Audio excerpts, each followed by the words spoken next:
बोलिए श्री प्राणनाथ प्यारे की जय। सदगुरु महाराज की जय। पहले आप पहचानो रे साधु, पहले आप पहचानो, बिना आप चिन्हे पार ब्रह्म को, कौन कहे मैं जानूं। स्वामी श्री प्राणनाथ जी कीर्तन ग्रंथ की इस प्रकरण की इस चौपाई से हम सब सुंदर साथ साधु जन को ये बात कह रहे हैं कि हे साधु जनों, हे आचार्य संतों महंतों, पहले तुम अपने आप को पहचानो। अपने आप को पहचानने के बिना तुम कैसे कह सकते हो कि हमने पार ब्रह्म को जान लिया है और ये संसार के लोगों को आप पार ब्रह्म का दर्शन करवाने को निकल पड़ते हो।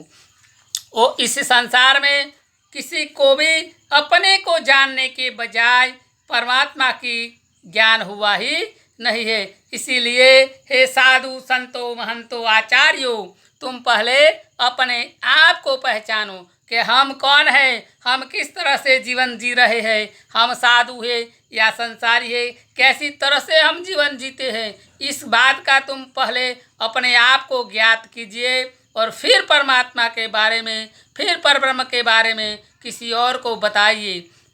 और ये सब दुनिया साधु संतों के पास ही परमात्मा के दर्शन के वास्ते जाती है और साधु संत लोग भी परमात्मा का हम दर्शन कराएंगे ऐसा संसार के लोगों को कह के गुमराह कर रहे हैं। इसीलिए स्वामी जी ने इस चौपाई के माध्यम से कहा है कि हे साधु संतों महंतों आचार्यों, तुम पहले अपने आप को ही पहचान लीजिए। पीछे ढूंढो घर आपनो, कौनो ठोर ठहरानो, जब लग घर पावत नहीं अपनो, सो भटकत फिरत बर मानो।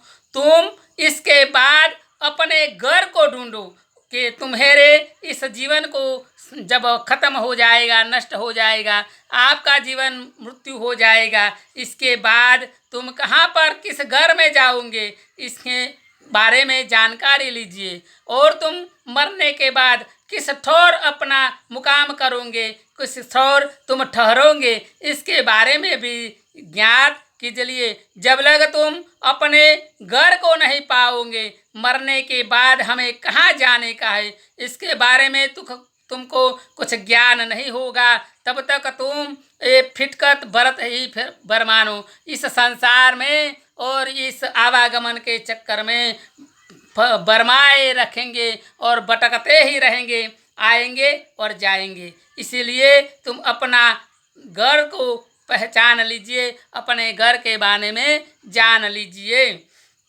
पांच तत्व मेल महौल रक्षो है, सो अंतरिक्ष क्यों अटकानो, या के आसपास अटकाव नहीं, तुम जाग के सन से बानो।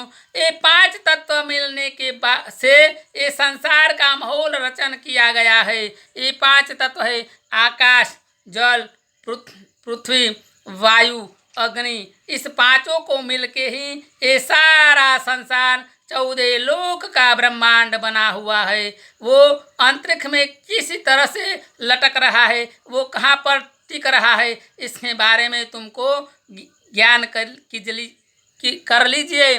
और इसके आसपास कोई स्तंभ नहीं है, कोई अटकाव नहीं है, कोई उसको पकड़ने वाला नहीं है, उसी को स्थिर रखने वाली कोई चीज़ नहीं है, फिर भी वो स्थिर हो रहा है। तो तुम इसके बारे में भी जानकारी पाइए और तुम अपने संशय को जाग के दूर कीजिए और अपने संशय को मिटाइए। इसके बाद ही संसार के लोगों को ज्ञान देने की चेष्टा कीजिए। निंदा उड़ाए जब चिन्होगे आपको, तब जानोगे माहौल यूं रचानो, तब आपे घर पाओगे अपनो, देखोगे अलख लखानो। तुम्हें अज्ञान रूपी नींद को जब उड़ा देंगे तब ही तुम होगे कुछ ज्ञान होगा और तुम चिन्हाओगे, तब ही तुम कुछ पा सकोगे और तब तुम जान लोगे कि माहौल की रचना किसने की है, कैसे की है और कहाँ पर की है, इसके बारे में तुमको ज्ञान हो जाएगा। तब आप अपने आप को, अपने घर को अभी पहचान कर लो, अपने आप को, अपने घर की भी तुमको ज्ञान हो जाएगा। और फिर तुम जिस बात को लिखने में नहीं आ सकती हैं, जिस परमात्मा के नाम को लिखने में नहीं आ सकते हैं, इसके बारे में भी तुम जान जाओगे, उसके भी तुम देखोगे। बोले चाले पर कोई न पहचाने, परखत नहीं परखानो, महामत कहे माहे पार खोजोगे, तब जाए आप उलखानो। ये सब लोग बोलते तो है कि परमात्मा ऐसा है, परमात्मा वहाँ है, परमात्मा के बारे में कुछ कुछ ज्ञान करते हैं। सभी दुनिया के धर्म वाले परमात्मा के बारे में बात तो करते हैं, पर इस सच्ची पहचान दे सकने वाले नहीं है और दे सकते ही नहीं है। इसलिए तुम पहले अपने परमात्मा को परख लीजिए और फिर दूसरों को परखाने की चेष्टा कीजिए। ये महामत कहे मोहे पार खोजोगे। स्वामी श्री प्राणनाथ जी ये साधु संतों महंतों आचार्यों को कह रहे हैं, हम सुंदर साथ को कह रहे हैं कि तुम इस मुझे पार खोजोगे, अंदर खोजोगे, पर ऐसे में आपको मिलने वाला नहीं हूँ। तब जाए आप ओलखानो। जब तुम अपने आप को पहचान लोगे, अपने बारे में सब कुछ जान लोगे, तब तुमको अपने आप परमात्मा का धाम, परमात्मा का नाम के बारे में जानकारी मिल जाएंगी। बोलिए श्री प्राणनाथ प्यारे की जय, सद्गुरु महाराज की जय।